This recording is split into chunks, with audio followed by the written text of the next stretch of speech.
Hello everyone and welcome back to my channel. Today I got a review, a long requested review of the PM2.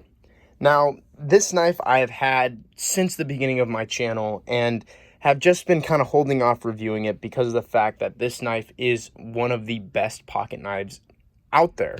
And I didn't feel comfortable in my reviewing, I guess, prowess or skill to be able to review a piece like this. But with some deliberation and some talking to friends, I've realized, the best way to get over a fear, or a irrational fear, I should say, is by just going out and doing it. So here I am reviewing the Spyderco PM2. Now, before I start, I'm going to give you guys a little bit of a size comparison here. Here's the Tough Light Mini and the Tough Light.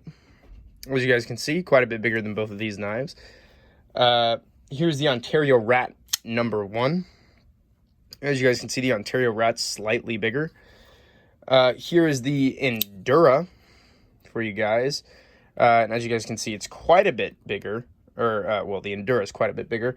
And here's the Native Chief. This guy is going to absolutely dwarf the PM2, as you guys can see there. And then finally, just for why not's sake, here is the ZT-0452CF.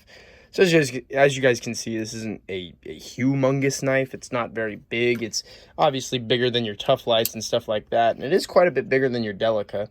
But it's still just absolutely perfect size, which I'll get into as I say what I like and don't like about this knife and if I can recommend it for you guys. So here we go. Let's get started.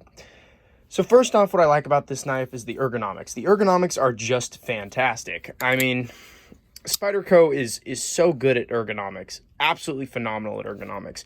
I have held a lot of Spydercos in my life, ranging from the Delica to the Chaparral, all the way over to your Schleich Bowie and your Spidey Chef. There is not a single knife that I've held from Spyderco that hasn't been comfortable. Now, granted, I've held a Police before, and that thing's a little comically large, but it was still comfortable. It was still a very comfortable handle. And this guy absolutely shows just how comfortable these handles can be. I think this is probably one of the most comfortable handles right next to the Spyderco Endura and the Native Chief, which obviously, if you guys watched my Native Chief video, I said I like the Native Chief handle just a little bit better.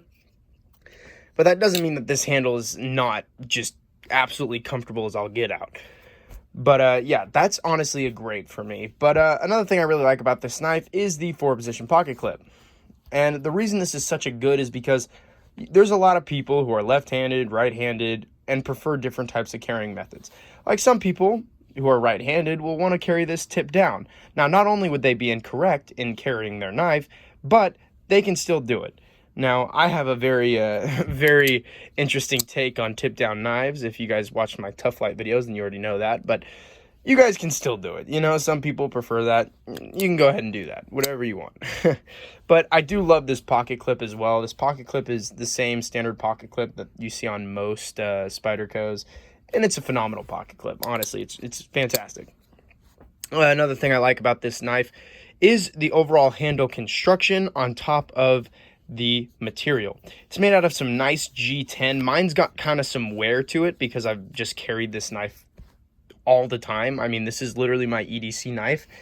So you get something like this, or you get something like this. They're both the same G10, but this one's pretty stock G10. It's still pretty intense. This one's been kind of worn down and is a little less intense and a lot less kind of, I guess you could say a lot less aggressive. It's just, it's gotten smoothed down and it's become a lot nicer. So I really like this G10. And with that, I also like the fact that this thing has liners. I love when knives have liners because it makes a knife feel just so incredibly strong. I just love that. And the fit and finish on this handle, by the way, guys, is absolutely great. I mean, this is a Golden, Colorado, USA knife, and you can tell. As I said, I've held Taiwan models by Spyderco, and I've held Japanese Sexy City. I've held their China stuff, and I've held their Golden, Colorado, USA. Their Golden, Colorado, USA branch is slowly becoming my favorite. And most people would probably say their Taiwan or Taichung factory is probably the best in terms of quality and all that stuff. I'm seeing a lot of good quality coming out of Golden, Colorado, so I definitely really like that. Another thing I really like about this knife is the blade. The blade is just phenomenal. The shaping of it is just great. It's just a phenomenal blade. It's got some good belly to it. It's got a good tip that pierces really well. It also comes to a very acute point, which is very nice. Let me put it over here on the more... Oh my gosh, you guys can hardly see this. Let me try the black. There we go. So you guys can see just how acute that point is. And the fact that this edge is extremely thin, it's extremely thin behind the edge, extremely. And even though this has a pretty thick blade stock, I mean, this blade stock is just about as thick as the Native Chief, you get quite a thin edge for having such a thick blade stock, which is quite amazing, and I'm glad they did that. And another thing I like about this knife, which, by the way, disclaimer, this is the S45 version. You can also get this guy in S30V. I don't know if they're still selling the S35. To my knowledge, that was a sprint run, so I don't know if they're still selling it, but they might somewhere. But this is the S45VN, and I got that because I've never had an S45VN knife before, so I figured I'd give it a try. And I do like this blade steel. It holds an edge really, really well. Now, granted, I'm still figuring out if I like this steel over S35, which is my all-time favorite steel right at the moment. So I'm trying to figure out where each of these steels kind of stack up. And so far, this guy's pretty on par, but I definitely need to do some more testing with it just to see how it stacks up in my eyes. Now, the next thing that I like about this knife is the locking system. I am very excited because this is my first compression lock on the channel, and that makes me very happy. I'm also excited to bring you guys an access lock, excuse me. So be looking out for that. There's a Benchmade coming your guys' way soon enough. But anyways, the compression lock is just a phenomenal lock. It is one of the best locks on the market. As of right now, it is my favorite lock on the market just because of how absolutely smooth and just overall how easy it is and how strong it is. It's just a phenomenal locking system. And I can just tell that Spyderco has definitely worked on this locking system a lot and perfected it. I'm not going to say perfected, but pretty close to perfected it, because it is a great, fantastic lock that is strong and useful and easy.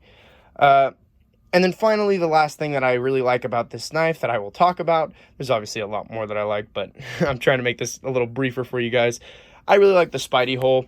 Whenever I review a Spyderco, I always say how much I like the Spidey Hole, and it's just because it's easily one of my favorite opening systems right next to the thumb stud, and this knife is no different. It is just phenomenal, and especially with the Spidey flick, the patented Spidey flick, where you flick out your middle finger like that in the hole, this knife opens so incredibly quick, almost as fast as an OTF. It is so quick, and that is just an impeccable thing. I love that so much.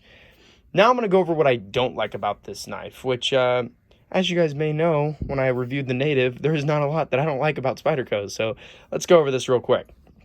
So first of all, the jimping's a little aggressive. Right here and here, they really made it just super duper aggressive, and eventually it kind of digs into my thumb and doesn't feel great. Digs into my my index finger here, and as you guys can see right there, got a little scratch. It just doesn't feel great. It doesn't necessarily feel bad, but after a couple hours of hard use, or even maybe like 30 to 45 minutes of hard use, you'll feel it after a while. It's not going to feel great, but you know, it's something you can just kind of sand down or try to mill down a little bit. But just in the stock, version of this knife, it just doesn't feel great. Another thing I don't really like about this knife, I feel like the finger choil maybe isn't deep enough. Now, I know it's kind of hard because they got a little bit of restriction here, seeing as the pivot's right here, and they want to make sure that you can have a 3-position pocket clip. But I talked about this in my Native video. The Native has such a nice just dip for the finger choil that just my finger dips in or gets in and is just ready to go. This guy is a little more shallower, and because of that shallow nature of this, it's just not as comfortable for me. It's not a bad thing per se, because obviously, like, your finger's not going to go forward, your finger's not going to go back, you're still locked in. It's just not as deep as I was hoping it would be, but not really a huge thing. And then kind of finally, the last thing I don't really like about this knife is the fact that there is slight lock stick. If you guys can see, there's like there it is. So you guys can see there's a little bit of lock stick there.